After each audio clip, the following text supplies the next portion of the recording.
ಎಷ್ಟು ಅದ್ಭುತವಾದ ಜೀವನವನ್ನ ದೇವರು ನಮಗೆಲ್ಲ ಕೊಟ್ಟಾನಲ್ಲ, ಒಂದು ಕ್ಷಣ ನಾವು ನೆನಪು ಮಾಡ್ಕೋಬೇಕಷ್ಟೇ. ದೇವರು ಒಂದು ದೇಹವನ್ನು ಕೊಟ್ಟ, ಇಂದ್ರಿಯಗಳನ್ನು ಕೊಟ್ಟ, ಈ ದೇಹ ಇಂದ್ರಿಯಗಳನ್ನು ಅನುಭವಿಸಲಿಕ್ಕೆ ಒಂದು ಜಗತ್ತನ್ನು ಕೊಟ್ಟಿದ್ದಾನೆ. ದೇವರು ಬರೆಯ ಕಣ್ಣುಗಳನ್ನು ಕೊಟ್ಟಿಲ್ಲ ನಮಗೆ. ಈ ಕಣ್ಣುಗಳನ್ನು ನೋಡ್ಲಿಕ್ಕೆ ಹಲವು ಬಣ್ಣಗಳನ್ನಿಟ್ಟು ತಾನು ಬಯಲಾಗಿ ಉಳಿದಿದ್ದಾನೆ. ದೇವರು ಕಣ್ಣು ಕೊಟ್ಟಿದ್ದಾನೆ, ಕಣ್ಣುಗಳಿಗೆ ಬಣ್ಣವನ್ನಿಟ್ಟು ತಾನು ಬಯಲಾಗಿ ಉಳಿದಿದ್ದಾನೆ. ಒಂದು ಕಿವಿಯನ್ನು ಕೊಟ್ಟ, ಬರೀ ಕಿವಿ ಕೊಟ್ಟಿರಲಿಲ್ಲ, ಕಿವಿಗೊಂದು ಶಬ್ದವನ್ನು ಇಟ್ಟ, ತಾನು ನಿಶಬ್ದನಾಗಿ ಉಳಿದ. ಇದು ದೇವರ ವೈಶಿಷ್ಟ್ಯತೆ. ಎಷ್ಟು ಅದ್ಭುತವಾದ ಮನಸ್ಸನ್ನು ಕೊಟ್ಟಿದ್ದಾನೆ ದೇವರು. ನೀವು ಹುಟ್ಟಿನಿಂದ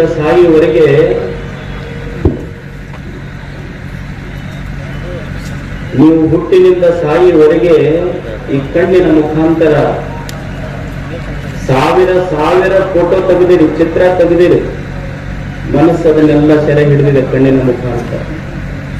ಈಗ ನೀವು ಮೊಬೈಲ್ ನೋಡ್ತೀರಿ, ಮೊಬೈಲ್ ಒಳಗೂ ಫೋಟೋ ತೆಗಿತೀರಿ. ನಿಮ್ಮ ಮೊಬೈಲ್ ಒಳಗೂ ಫೋಟೋ ತೆಗೆದ್ರೆ ನಿಮ್ಮದು 5 GB, 6 GB, 15 GB, 16, 30, 32 GB ನೀವು ಮಾಡಿದ ಮೊಬೈಲ್ ಫೋಟೋ GB ಖಾಲಿ ಆಗ್ತೈತೆ, ಅಷ್ಟಕ್ಕೆ ಮುಗಿತೈತಿ ನಿಮ್ಗೆ, ಅಷ್ಟು ಸ್ಟೋರೇಜ್ ಕೆಪಾಸಿಟಿ. ಆದ್ರೆ ಹುಟ್ಟಿನಿಂದ ಸಾಯಿವರೆಗೆ ಈ ಕಣ್ಣು ಲಕ್ಷ ಫೋಟೋ ತೆಗೆದ್ರು ಸಹಿತ GB ಮುಗಿಲಾರ್ದ ಮನಸ್ಸೊಳಗೊಂದಿಟ್ಟು ಕಳಿಸಿದಾನಲ್ಲ ದೇವರು. ಅವನ ಅದ್ಭುತ ವೈಶಿಷ್ಟ್ಯತೆ. ನೀವು ಗಾಡಿ ತಗೊಂಡು ಹೋಗ್ರಿ, ಸುಮ್ಮನೆ ಒಂದು ಮುಳ್ಳು ಚುಚ್ಚಿದ್ರೆ ನಿಮ್ಮ ಗಾಡಿ ಪಂಚರ್ ಆಗ್ತದೆ. ಒಂದು ಸಣ್ಣ ಮುಳ್ಳು ಚುಚ್ಚಿದ್ರೆ ನಿಮ್ಮ ಗಾಡಿ ಪಂಚರ್ ಆಗ್ತದೆ. ದೇಹ ಅನ್ನುವಂಥ ಒಂದು ತೊಗಲಿನ ಟ್ಯೂಬಿಗೆ 9 ರಂಧ್ರಗಳಿದ್ರೂ ಸಹಿತ ಇದನ್ನು ಪಂಚರ್ ಆಲಾಗದಂಗ ಚಲೋ ಉಳಿಸಿದಾನಲ್ಲ ದೇವರು. ಅವನ ಕೊಟ್ಟ ಕರುಣೆಯಷ್ಟು ಅದ್ಭುತ ಇದೆ ಹೇಳಿ. ಅವನು ಕೊಟ್ಟದ್ದನ್ನು ನಾವು ನೆನಪಿಸಬೇಕಲ್ಲ, ದೇವರು ಕೊಟ್ಟ ಈ ಬದುಕನ್ನು. ಈಗ ನಿಮ್ಮ ಗಾಡಿ ಇರ್ತದೆ, ನೀವು ಗಾಡಿಗೆ ಪೆಟ್ರೋಲು ಡೀಸೆಲ್ ಹಾಕಿಸಬೇಕಾದ್ರೆ ನೀವು ಫಿಲ್ಲಿಂಗ್ ಸ್ಟೇಷನ್ ಹತ್ರನೂ ಹೋಗ್ಬೇಕು. ಹೋಗಿ ಅಲ್ಲಿ ನಿಮ್ಮ ಪೆಟ್ರೋಲ್ ಹಾಕಿದ್ರೆ ಗಾಡಿ ನಡೀತದೆ. ಆದ್ರೆ ದೇವರು ನಿಮ್ಮ ಮೇಲೆ ಎಷ್ಟು ಕರುಣೆ ಅಂದ್ರ, ನಿಮಗೆ ಫಿಲ್ಲಿಂಗ್ ಸ್ಟೇಷನ್ ಯಾವುದು, ನಿಮಗೆ ಗಾಳಿ ಬೇಕು ಹೌದಲ್ಲ, ನೀವೇನು ಫಿಲ್ಲಿಂಗ್ ಸ್ಟೇಷನ್ಗೆ ಹೋಗಿ ಗಾಳಿ ತುಂಬಿಸುವ ಮಂದಿಲ್ಲ, ನಿಮ್ಮ ಮೂಗಿದ್ದಲ್ಲೇ ಗಾಳಿ ತಂದಿಟ್ಟಾನಲ್ಲ, ಅದು ಅವನ ಕರುಣೆ ಈ ಬದುಕಲ್ಲ. ಇದನ್ನೊಂದು ಕ್ಷಣ ಮನುಷ್ಯ ನೆನಪಿಸ್ಕೋಬೇಕಲ್ಲ. ಇಷ್ಟೆಲ್ಲ ದೇವರು ಕೊಟ್ಟರು ಸಹಿತ, ಇಷ್ಟೆಲ್ಲ ಕೊಟ್ಟು ಒಂದು ಸುಂದರವಾದ ಬದುಕನ್ನಿಟ್ಟಿದ್ದಾನ ದೇವರು. ನೀವಿಲ್ಲೇ ಮಂಗಳಿಗೆ ಹೋಗ್ರಿ, ಮಂಗಳ ಲೋಕಕ್ಕೆ ಹೋಗ್ರಿ, ಗ್ರಹಗಳಿಗೆ ಹೋಗ್ರಿ, ಗುರುಗ್ರಹಗಳಿಗೆ ಹೋಗ್ರಿ, ಅಲ್ಲೇನು ಅನ್ನಿಲ್ಲ, ನೀರಿಲ್ಲ, ಏನೂ ಇಲ್ಲ. ಈ ಭೂಮಿ ಎಷ್ಟು ಅದ್ಭುತ ಅಂದ್ರ, ನೀವಿರುವ ಸ್ಥಳದೊಳಗ ನೀವು ಹುಟ್ಟಿ ಬರುವುದಕ್ಕಿಂತ ಮುಂಚೆನೆ ದೇವರು ನಮ್ಮ ಸಲುವಾಗಿ ಈ ಭೂಮಿಯ ಮೇಲೆ ಅನ್ನ, ನೀರು, ಗಾಳಿ, ಬೆಳಕು, ಒಂದು ಜೀವ ಹುಟ್ಟಿ ಬೆಳೆದು ವಿಕಾಸ ಆಗಬೇಕಾದ್ರೆ ಏನೇನು ಬೇಕೋ ಅಷ್ಟೇ ಅಲ್ಲ, ನಾವೆಲ್ಲ ಹುಟ್ಟುವುದಕ್ಕಿಂತ ಮುಂಚೆನೆ ನಮ್ಮ ಸಲುವಾಗಿ ನಮ್ಮ ತಾಯಿ ಎದೆಯಲ್ಲಿ ಹಾಲು ತುಂಬಿಟ್ಟು ನಮಗೆ ಕಳಿಸ್ಯಾನಲ್ಲ. ಅವನ ಕೃಪೆ ಮರಿಲಿಕ್ಕಾಗ್ತದನೆ ಹೇಳಿ, ಅವನ ಕರುಣೆ ಮರಿಲಿಕ್ಕಾಗ್ತದನೆ ಹೇಳಿ. ಅವ ಪಟ್ಟ ಬದುಕಿದೆಯಲ್ಲ, ಇದನ್ನು ಅನುಭವಿಸಬೇಕಲ್ಲ ಮನುಷ್ಯ.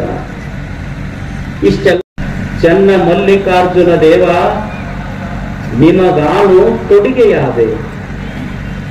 ಚೆನ್ನ ಮಲ್ಲಿಕಾರ್ಜುನ ದೇವ ನಿಮಗಾನು ತೊಡಿಗೆಯಾದೆ. ದೇವರೇ ದೇವರಿಗೆ ಅಕ್ಕ ಮಹಾದೇವಿ ಆಭರಣ ಆಗಬೇಕಾಗಿದ್ರ ಅಕ್ಕ ಮಹಾದೇವಿ ಎಂಥ ಬದುಕ ಕಟ್ಟಿರಬೇಕು, ಆಕೆ ಬದುಕಿದ ಬದುಕು ಹೆಂಗಿರಬೇಕು, ಬದುಕಬೇಕಲ್ಲ ಮನುಷ್ಯ. ಅಂಥದ್ದೊಂದು ಬದುಕಬೇಕು. ನೀವೊಂದು ಬಂಗಾರದ ಮೂರ್ತಿ ಮಾಡಿಸಿರ್ತೀರಿ, 10 ಲಕ್ಷ ರೂಪಾಯಿ ಕೊಟ್ಟು ಮನೆ, ನಿಮಗೆ ದೇವರ ಮೇಲೆ ಬಹಳ ಭಕ್ತಿ, 10 ಲಕ್ಷ ರೂಪಾಯಿ ಕೊಟ್ಟು ಬಂಗಾರದ ಮೂರ್ತಿ ಮಾಡಿಸಿರ್ತೀರಿ. 10 ಲಕ್ಷ ರೂಪಾಯಿ ಕೊಟ್ಟು ಮಾಡಿಸಿದ ಬಂಗಾರದ ಮೂರ್ತಿ ಜಗಲಿ ಮೇಲೆ ಪೂಜೆ ಮಾಡ್ತೇವೆ. ಬಹಳ ಆಶ್ಚರ್ಯ ಏನು ಅಂದ್ರ, 10 ಲಕ್ಷ ರೂಪಾಯಿ ಕೊಟ್ಟು ತಂದ ಮೂರ್ತಿ, ಬಂಗಾರದ ಮೂರ್ತಿ ಪೂಜೆಗೊಳ್ಳುವುದು ಬರೀ 1 ರೂಪಾಯಿ ಕೊಟ್ಟು ತಂದ ಗುಲಾಬಿ ಹೂವು ಅವನ ತಲೆ ಮೇಲೇರಿ ಅವ್ರ ದೇವರು ಪೂಜೆಗೊಳ್ತಾನ. ಹಾಗಾದ್ರೆ ದೇವರು ಹೂವಿಗೆ ತನ್ನ ತಲೆ ಮೇಲೆ ಕೂಡಿಸ್ಕೋಬೇಕಾಗಿದ್ರೆ ಹೂವು ಮಾಡಿದ ಕೆಲಸ ಏನಿರಬೇಕು, ಹೂವಿನ ಬದುಕು ಹೆಂಗಿರಬೇಕು ಹೇಳಿ. ಒಬ್ಬ ಮನುಷ್ಯ ಊದಿನ ಕಡ್ಡಿ ಕೇಳದ್ನ, ಅಲ್ಲೋ ದೇವರು ನಿನಗೆ ನೋಡಿದ್ರೆ ಯಾವಾಗಲೂ ಜಗಲಿ ಮೇಲೆ ಮಗ್ಗಲ ಕೂಡಿಸ್ಕೊಂತಾನ, ನನಗೆ ಯಾಕೆ ಹೊರಗ ನಿಂದ್ರಿಸಿ ಬಂದ್ರೆ ಒಳಗೆ ಸ್ನಾನ ಮಾಡಿ ಬಾ ಅಂತಾನಲ್ಲ. ಅವಾಗ ಊದಿನ ಕಡ್ಡಿ ಹೇಳ್ತ ಮನುಷ್ಯ ನೀ ಮಾಡದ ಅಂತ ಕೆಲಸ ಮಾಡಿದ ಅದಕ್ಕೆ ನಿನಗೆ ಹೊರಗೆ ನಿಂದ್ರಿಸ್ತಾನ, ನಿನಗೆ ಅದಕ್ಕ ಸ್ನಾನ ಮಾಡಿ ಬಾ ಅಂತ. ಅವ ಮನುಷ್ಯ ಕೇಳಿದ ಊದಿನ ಕಡ್ಡಿಗೆ ನಾನು ಅದನ್ನ ಕೇಳಕತ್ತೀನಿ, ನನಗೆ ಯಾಕೆ ಹೊರಗೆ ನಿಂದಿರ್ಸಾನ ಬಾಕಲ್ದ ಹೊರಗ, ನಿನಗೆ ಯಾಕೆ ಮಗ್ಗಲು ಜಗಲಿ ಮೇಲೆ ಕುಂದಿರ್ಸ್ಕೊಂಡನಲ್ಲ, ಮಗ್ಗಲು ಕರ್ಕೊಂಡು ಯಾಕೆ ಕುಂತಾನ ನಿನಗೆ. ಅವಾಗ ಊದಿನ ಕಡ್ಡಿ ಹೇಳ್ತಂತ, ನೋಡಪ್ಪ ನಿನಗೆ ಯಾಕೆ ದೇವ್ರು ಹೊರಗೆ ನಿಂದಿರ್ಸಾನ, ನನಗೆ ಯಾಕೆ ಮಗ್ಗಲು ಕರ್ಕೊಂಡು ಕುಂತಾನಂದ್ರ ನಾ ಏನ್ ಮಾಡ್ತೀನಿ ಅಂದ್ರ ನಾನು ಸುಟ್ಟುಕೊಂಡು ಇನ್ನೊಬ್ಬರ ಮನೆಯಾಗ ಸುವಾಸನೆ ತುಂಬ್ತೀನಿ, ನಾನು ಸುಟ್ಟುಕೊಂಡು ಇನ್ನೊಬ್ಬರ ಮನೆಯಾಗ ಸಂತೋಷ ಕೊಡ್ತೀನಿ, ಅದಕ್ಕೆ ನನಗೆ ಜಗಲಿ ಮೇಲೆ ಕುಂದಿರ್ಸ್ಕೊಂಡಾನ. ನೀನು ಇನ್ನೊಬ್ಬರ ಮನೆ ಸುತ್ತ ಸಂತೋಷ ಪಡ್ತಿಲ್ಲ, ಅದಕ್ಕೆ ನೀನು ಹೊರಗಿಟ್ಟಾನ ಅದಕ್ಕ ಅಂತ. ನಾನು ಸುಟ್ಟುಕೊಂಡು ಇನ್ನೊಬ್ಬರ ಮನೆಯಲ್ಲಿ ಸಂತೋಷ ತುಂಬಿರ್ತೀನಲ್ಲ, ಅದಕ್ಕೆ ಮಕ್ಕಳು ಕರ್ಕೊಂಡು ಕುಂದಿರ್ಸ್ಕೊಂಡಾನ ದೇವರನ್ನ. ಒಂದು ಕ್ಷಣ ಮನುಷ್ಯ ವಿಚಾರ ಮಾಡಬೇಕಲ್ಲ, ದೇವರು ಕೊಟ್ಟ ಈ ಬದುಕು ನಾವು ಯಾವುದಕ್ಕಾಗಿ ಅರ್ಪಿಸಿದ್ದೀವಿ.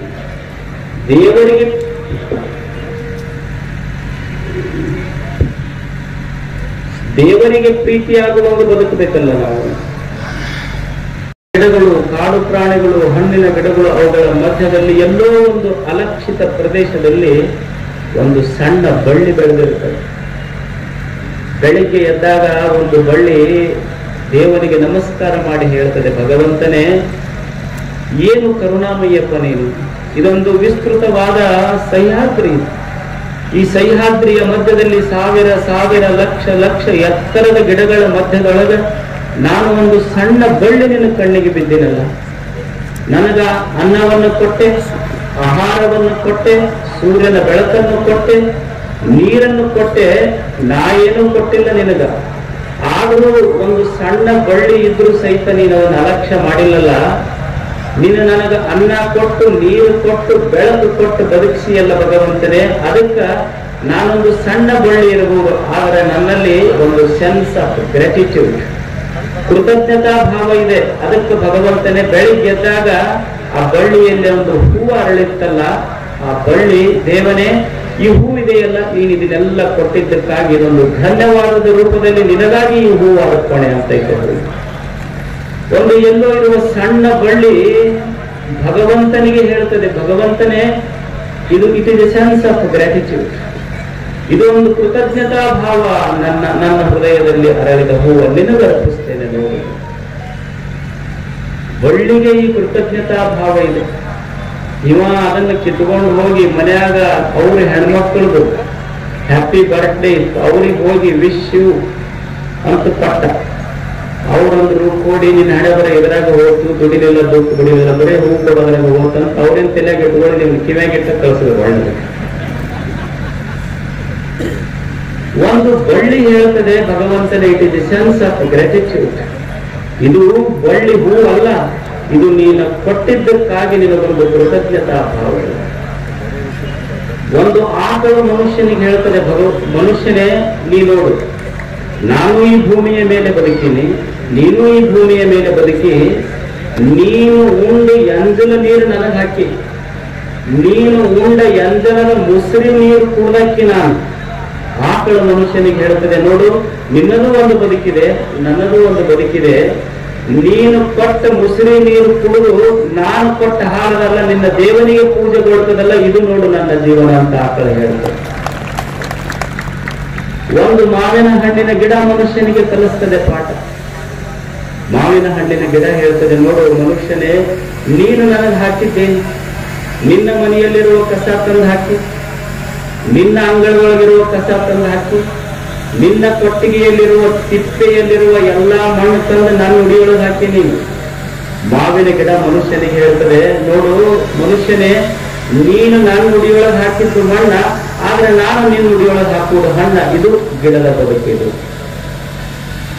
ಹಾಗೆ ಬದುಕಿದೆ ನಿಸರ್ಗ. ಒಂದು ಕ್ಷಣ ಮನುಷ್ಯ ವಿಚಾರ ಮಾಡುವುದಷ್ಟೇ.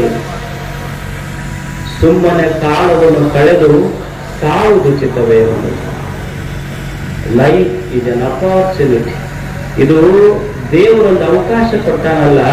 ನಿಸರ್ಗ ಹ್ಯಾಂಗ ಬದುಕೈತಿ, ನಿಸರ್ಗ ದೇವನಿಗೆ ಪ್ರೀತಿಯಾಗುವಂಗ ಬದುಕೈತಿ. ನಾವು ಹೆಂಗ ಬದುಕೀವಿ ಅಂದ್ರ ನಾವು ನಿಸರ್ಗಕ್ಕೆ ಪ್ರೀತಿ ಅಲ್ಲ, ನಮ್ಮ ಸಮಯ ಎದಕ್ಕೆ ಕೊಟ್ಟಿವಿ ಅಂತ ಗೊತ್ತಿಲ್ಲ ಅಷ್ಟೇ.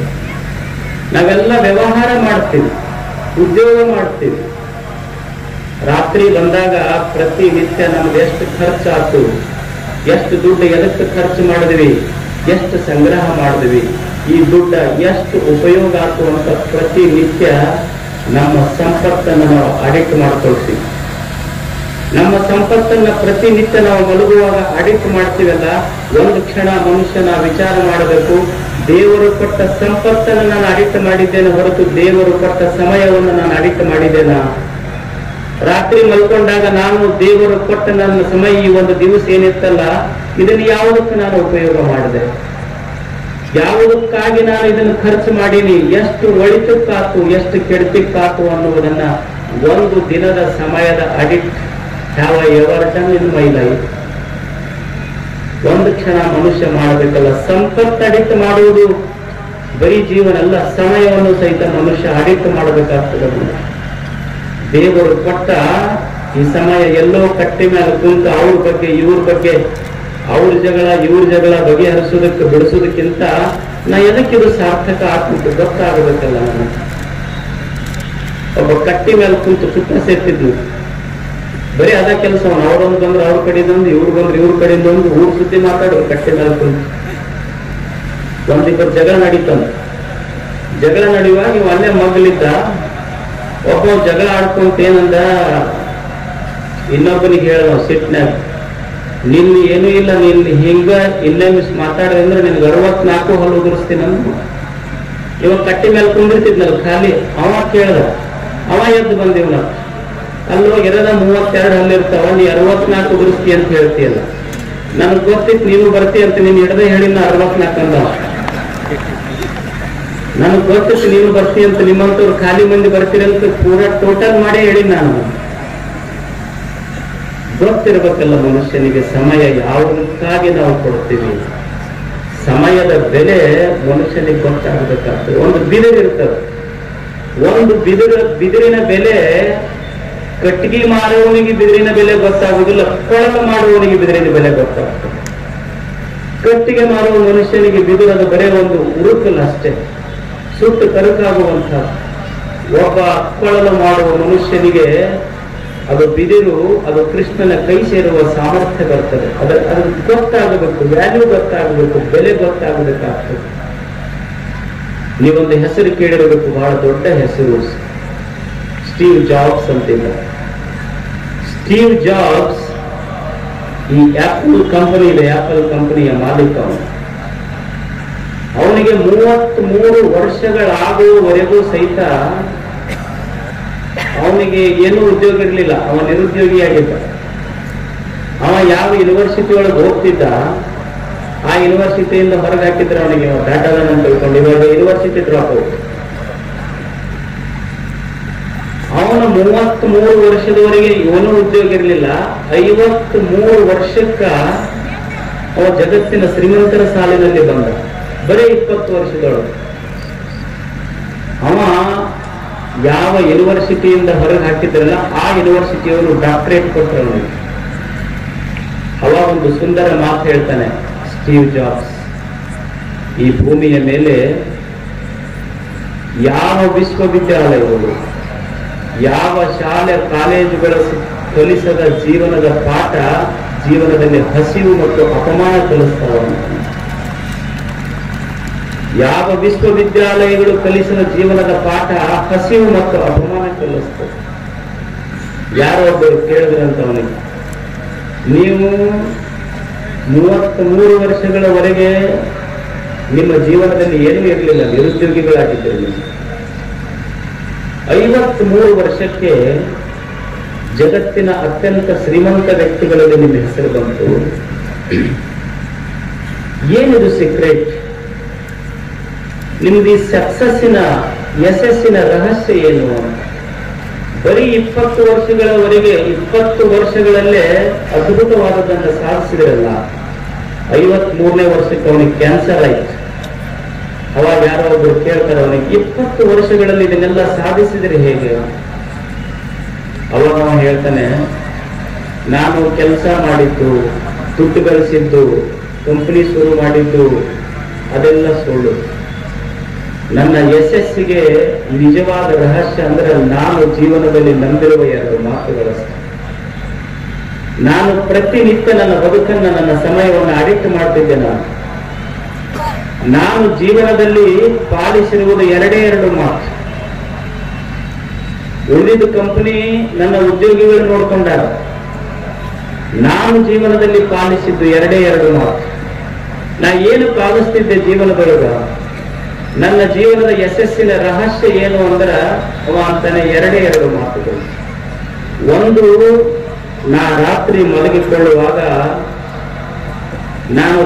ಮಲಗಿಕೊಳ್ಳುವಾಗ ಒಂದು ಕ್ಷಣ ದೇವರಿಗೆ ನಮಸ್ಕಾರ ಮಾಡ್ತೇವೆ. ನಮಸ್ಕಾರ ಮಾಡಿ ದೇವರಿಗೆ ಕೈ ಮುಗಿದು ಹೇಳ್ತಾ ಇದ್ದೆ, ಭಗವಂತನೇ, ಇದು ನನ್ನ ಕೊನೆಯ ನಮಸ್ಕಾರನೇ. ಯಾಕಂದ್ರೆ ನೀವು ಒಂದು ದಿವಸ ನನಗೆ ಬದುಕಕ್ಕೆ ಅವಕಾಶ ಮಾಡಿ ಕೊಟ್ಟಿಯಲ್ಲ ನಿನ್ನ ಜಗತ್ತಿನಲ್ಲಿ, ಇದು ನನ್ನ ಕೊನೆಯ ನಮಸ್ಕಾರ ಅಂತ ಹೇಳ್ತೀನಿ. ಇದು 1ನೇ ಮಾತು. ಮಲ್ಕೊಳ್ಳುವಾಗ ಇದು ನನ್ನ ಕೊನೆಯ ರಾತ್ರಿ, ಭಗವಂತನೇ, ಇದು ನಿನಗೆ ನನ್ನ ಕೊನೆಯ ನಮಸ್ಕಾರ ಅಂತ ಹೇಳಿ ಒಪ್ಕೊಂತೇನೆ. ಮತ್ತೆ ಹಿಂಗ ಒಂದು ಕೂಡಲೇ ಕೊನೆಯದಾಗ್ತೈತೆ ಅಂತ ತಿಳ್ಕೋಬಾರದು. ಸ್ಟೀವ್ ಜಾಬ್ಸ್ ಇದನ್ನು ಮಾಡ್ತಿದ್ದ. ಇದು ನನ್ನ ಕೊನೆಯ ನಮಸ್ಕಾರ ಅಂತ ಹೇಳಿ ಒಪ್ಕೊಂತೀನಿ. ಅಕಸ್ಮಾತ್ ಬೆಳಿಗ್ಗೆ ಕಣ್ಣು ತೆಗೆದ್ರೆ ಮತ್ತೊಮ್ಮೆ ದೇವನಿಗೆ ನಮಸ್ಕಾರ ಮಾಡಿ ದೇವನಿಗೆ ಹೇಳ್ತೀನಿ, ಭಗವಂತನೇ, ನೀನು ಎಷ್ಟು ಕರುಣಾಮಯಿ ಇದೆಯಲ್ಲಪ್ಪ, ನಿನ್ನ ಈ ಜಗತ್ತಿನೊಳಗ ನನಗ ಮತ್ತೊಂದು ದಿವಸ ಬದುಕಲಿಕ್ಕೆ ಅವಕಾಶ ಮಾಡಿ ಕೊಟ್ಟಿಯಲ್ಲ, ನೀನು ನನ್ನ ಮೇಲಿಟ್ಟ ಭರವಸೆಯನ್ನು ಹುಸಿಗೊಳಿಸಲಾರ್ದಂಗ ನಿನಗೆ ಪ್ರೀತಿಯಾಗುವಂಗ ಬದುಕಿ ತೋರಿಸ್ತೇನೆ. ಇದು ಸ್ಟೀವ್ ಜಾಬ್ಸ್. ಇವೆರಡೇ 2 ಮಾತುಗಳು. ಸಾಯಂಕಾಲ ಮಲಗಿಕೊಳ್ಳುವಾಗ ಇದು ಕೊನೆಯ ನಮಸ್ಕಾರ ಅಂತ ಹೇಳುತ್ತಿದ್ದೆ. ಬೆಳಿಗ್ಗೆ ಎದ್ದಾಗ, ದೇವನೇ, ನೀನು ಕೊಟ್ಟ ಭರವಸೆಯನ್ನು ನಾನು ಹುಸಿಗೊಳಿಸುವುದಿಲ್ಲ ಅಂತ ಹೇಳಿ ಬದುಕುತ್ತಿದ್ದೆ. ಇವೆರಡು ಮಾತು ನನ್ನ ಜೀವನದ ಸಕ್ಸಸ್, ಇದು ಯಶಸ್ಸು ತಂದು ಕೊಟ್ಟಿತ್ತು ಅಂತ. ದೇವನಿಗೆ ಪ್ರೀತಿಯಾಗುವಂಗ ಬದುಕಬೇಕಲ್ಲ, ಏನು ಮಾಡುವುದು ಮನುಷ್ಯ? ಈಗ ನಮ್ಮ ಮನ್ಯಾಗ ತಂದೆ ಇರ್ತಾರ. ತಂದೆಗೆ ಮಗ ಯಾವಾಗ ಪ್ರೀತಿ ಆಗ್ತಾನ? ತಂದೆಗೆ ಮಗ ಪ್ರೀತಿ ಆಗೋದು 2 ಕಾರಣಗಳಿಂದ. ಒಂದು, ತಂದೆ ಮಾಡಿಟ್ಟಿದ್ದು ಕೆಡಿಸಬಾರ್ದು. 1ನೇದ್ದು, ತಂದೆ ಮಾಡಿಟ್ಟಿದ್ದು ಕೆಡಿಸಬಾರ್ದು. ಇನ್ನೊಂದು, ಅವ ಏನು ಮಾಡಿಟ್ಟಾನ ಅದನ್ನು ಚಲೋದಕ್ಕೆ ಬಳಸಬೇಕು. ಇವೆರಡು ಮಾಡಿಟ್ರೆ ತಂದೆ ಪ್ರೀತಿ ಆಗ್ತಾನೆ. ಹಾಗೆ ದೇವರು ಅನ್ನುವಂತಹ ತಂದೆ ನಮಗಿಲ್ಲಿ ಕಳಿಸ್ಯಾನಲ್ಲ, ನಾವು 2 ಕೆಲಸ ಮಾಡೋದು ದೇವನಿಗೆ ಪ್ರೀತಿ ಆಗಬೇಕಾದ್ರೆ. ಒಂದು, ಅವ ಮಾಡಿಟ್ಟ ಈ ಜಗತ್ತು ಮತ್ತು ಜೀವನವನ್ನು ಕೆಡಿಸಬಾರದು. 2ನೇದ್ದು, ಇದನ್ನು ಚಲೋದಕ್ಕೆ ಬಳಸಬೇಕಷ್ಟೆ. ಇದನ್ನು ಚಲೋದಕ್ಕೆ ಬಳಸಬೇಕು. ಇದಕ್ಕೆ ಜಗತ್ತಿಗೆ ನಾವೆಲ್ಲ ಹೆಂಗ್ ಬಂದೀವಿ ಅಂದ್ರ, ಇಲ್ಲೊಂಥರ ಪಿಕ್ನಿಕ್ ಕಳಿಸ್ಯಾನ ದೇವರು ನಮಗಷ್ಟ. ಪಿಕ್ನಿಕ್ ಸ್ಪಾಟ್ ಇದು ಜಗತ್ತು. ಈಗ ನೀವು ನೋಡಿ, ಮಕ್ಕಳಿಗೆ ಪಿಕ್ನಿಕ್ ಕಳಿಸಿರ್ತಾಳ ತಾಯಿ. ಹ್ಯಾಂಗ್ ಪಿಕ್ನಿಕ್ ಕಳಿಸಿರ್ತಾಳ? ಮಗನಿಗೆ ಏನೇನು ಬೇಕು ಎಲ್ಲ ಬುತ್ತಿ ಮಾಡಿರ್ತಾಳ. ಬುತ್ತಿ ಮಾಡಿ ಚಲೋ ಬಟ್ಟೆ ಹಾಕಿ ತಾಯಿ ಹೋಗುವಾಗ ಹೇಳಿ ಕಲಿಸ್ತಾ, ನೋಡಪ್ಪ, ಬುತ್ತಿ ಕಟ್ಟಿನಿ, ನೀನು ಹೊಟ್ಟಿ ತುಂಬ ಉಣ್ಣು. ಮನೇಲಿ ನೀನು ಸ್ನೇಹಿತರು ಬಂದಿರ್ತಾರ, ಅವ್ರಿಗೆ ಕಟ್ಟಿನಿ, ಅವ್ರಿಗೆ ಉಣಿಸು. ಏನು ನೋಡಕ್ ಹೊಂಟಿ ಎಲ್ಲ ಚಂದ ನೋಡಿ ಸಂತೋಷ ಪಟ್ಟಪ್ಪ ಅಂತ ಕಳಿಸಿದಳು ತಾಯಿ. ಇವ ಅವು ತಂದು ಬುತ್ತಿ ತಾನು ತಿನ್ಲಿಲ್ಲ, ಹರಿದು ಚೆಲ್ಲದ. ಇನ್ನೊಬ್ಬರಿಗೂ ಉಣ್ಣಾಕ್ ಬಿಡ್ಲಿಲ್ಲ, ಅವ್ರದ್ದು ಬುತ್ತಿ ಹರಿದು ಚೆಲ್ದ. ಇನ್ನೊಬ್ಬರು ಕೂಡ ಜಗಳ ಆಡಿ ಅವೇನು ಸ್ಪಾಟ್ ನೋಡ್ಲಿಲ್ಲ, ಹಳ್ಳಿ ಮನೆಗೆ ಹೋದ ಕೂಡ್ಲೆ ತಾಯಂದು, ಉಂಡು ತಿಂದು ಚಂದಿದ್ದ ಬಾ ಅಂತ ನಿನಗೆ ಕಳಿಸಿದ್ದೆ, ನಿನಗ್ ಕೊಟ್ಟಿದ್ದು ಉಣ್ಲಿಲ್ಲ, ಮಂದಿಗೂ ಉಣ್ಣಾಕ್ ಬಿಡ್ಲಿಲ್ಲ. ಹಿಂಗ್ ಜಗಳ ಆಡಿ ಬಂದ್ರ ನಿನಗಿದ ಲಾಸ್ಟ್ ಪಿಕ್ನಿಕ್, ನಿನಗೆ ಇನ್ನೊಂದು ಪಿಕ್ನಿಕ್ಗೆ ಕಳಿಸಲ್ಲ ಅಂದಳು ತಾಯಿ. ಹಾಗೆ ಈ ಜಗತ್ತನ್ನೋದು ಒಂದು ಪಿಕ್ನಿಕ್ ಸ್ಪಾಟ್ ಇದೆ. ದೇವರು ಅನ್ನುವಂಥ ತಾಯಿ ಇಲ್ಲಿಗೆ ನಮಗ ಪಿಕ್ನಿಕ್ ಕಳಿಸ್ಯಾಳ. ನಮಗೇನು ಬೇಕು ಉಣ್ಣಾಕ, ತಿನ್ನಾಕ, ಉಡಾಕ ಎಲ್ಲ ಕೊಟ್ಟು ನೀನು ಸಂತೋಷವಾಗಿ ಉಣ್ಣು, ನಿನ್ನ ಜೊತೆಯಾಗಿರುವವರಿಗೆ ಸಂತೋಷವಾಗಿಟ್ಟು ಜಗತ್ತನ್ನು ನೋಡಿ ಬಾ ಅಂತ ಪಿಕ್ನಿಕ್ ಕಳಿಸ್ಯಾಳ. ನಾವೇನು ಮಾಡಿವಿ? ನಮಗೂ ಉಣ್ಲಿಲ್ಲ, ಇನ್ನೊಬ್ರು ಮನೆಯಾಗೂ ಬೆಂಕಿ ಹಚ್ಚಿ ಮ್ಯಾಲ ಹೋದ್ವಿ. ಅವ ದೇವರಂದ, ಇದು ನಿಂದ ಲಾಸ್ಟ್ ಪಿಕ್ನಿಕ್, ಇನ್ನೊಂದು ಪಿಕ್ನಿಕ್ ಕಳ್ಸಂಗಿಲ್ಲ ಅಂದ ದೇವರ. ಗೊತ್ತಿರ್ಬೇಕಲ್ಲ, ದೇವರು ಮೆಚ್ಚುವಂಗ ಇಲ್ಲೊಂದು ಬದುಕು ಕಳೆದು ಹೋಗಬೇಕು. ಯಾವಾಗ ದೇವರು ಮೆಚ್ಚತಾನ? ದೇವರು ಮೆಚ್ಚುವಂಗ ಬದುಕಾಗಬೇಕಲ್ಲ. ಹ್ಯಾಂಗ ಬದುಕಂದ್ರೆ ದೇವರು ಮೆಚ್ಚುತ್ತಾನೆ. ಚನ್ನ ಮಲ್ಲಿಕಾರ್ಜುನ ದೇವ ಆನು ನಿಮಗಾನು ತೊಡಿಗೆಯಾದೆ, ನಿಮಗ ಆಭರಣ ಆಗಿನಿ ಅಂತ ಅಕ್ಕ ಮಾದೇವಿ ಹೇಳ್ತಾಳೆ. ಹ್ಯಾಂಗಾಗಿನಿ ಅಂದ್ರ, ಅಯ್ಯ ನಿಮ್ಮ ಅನುಭಾವಿಗಳು ತಿದ್ದಿ ತಿದ್ದಿ ಒರೆದು ಒರೆದು ಆಗು ಮಾಡಿದ ಕಾರಣ ನಾನು ನಿಮಗೆ ತೊಡಿಗೆಯಾದೆ. ನಿಮ್ಮ ಶರಣರೆಲ್ಲ ನನಗೆ ತಿದ್ದಿ ತಿದ್ದಿ ಒಂದು ಆಭರಣ ಮಾಡ್ಯಾರ. ಅವಾಗ ದೇವರೇ ನಿನಗೆ ಸಲ್ಲುವಂತಹ ಆಭರಣನಾಗೇನು. ಅಕ್ಕ ಮುಂದೆ ಚಲೋ ಬರೀತಾಳೆ. ಹೌದು, ದೇವರಿಗೆ ಪ್ರೀತಿ ಆಗಬೇಕಾದ್ರೆ ಏನ್ ಮಾಡಿರ್ಬೇಕು ಅಕ್ಕ?